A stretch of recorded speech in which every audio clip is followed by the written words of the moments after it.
Armenia says at least 49 of its soldiers have been killed in fighting along the country's border with Azerbaijan, claiming the attacks were carried out because of a simmering dispute over Nagorno-Karabakh. Azerbaijan says its forces returned fire to prevent large-scale provocations by the Armenian military, adding it is in control of the situation in the region.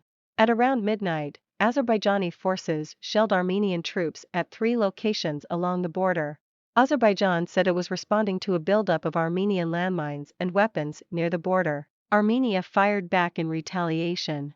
Azerbaijan and Armenia have been locked in a decades-old conflict over Nagorno-Karabakh, which is part of Azerbaijan but has been under the control of ethnic Armenian forces backed by Armenia since a separatist war there ended in 1994.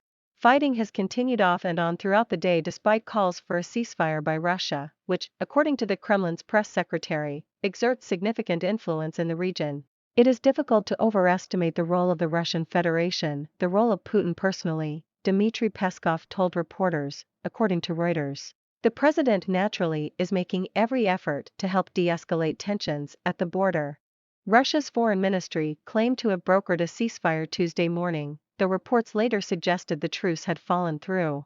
The Armenian Defense Ministry said fighting had fizzled out in some areas, but that Azerbaijani forces were still attempting to advance into its eastern territory. Civilian infrastructure was also said to have been damaged in the attacks, but casualty figures among civilians in Armenia remain unknown. The United States says it is concerned that Russia could try to stir the pot between Azerbaijan and Armenia. Whether Russia tries in some fashion to stir the pot, to create a distraction from Ukraine, is something we're always concerned about, Secretary of State Antony Blinken told reporters at an event in Indiana, adding that Russia could also use its influence in the region to help calm the waters.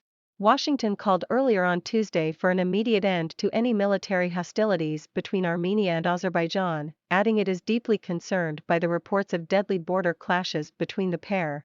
At the heart of the conflict between the former Soviet republics is the highly contested Nagorno-Karabakh region, where 2 wars have been fought over in the 1990s and more recently, in 2020, the enclave is internationally recognized as Azerbaijani territory, but it is populated with ethnic Armenians who either want to secede or join Armenia.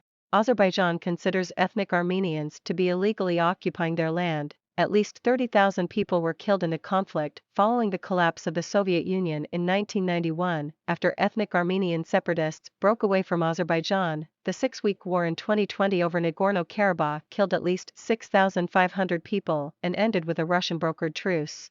Under the deal, Armenia ceded swaths of territory it had controlled for decades, and Moscow deployed about 2,000 Russian peacekeepers to oversee the fragile ceasefire.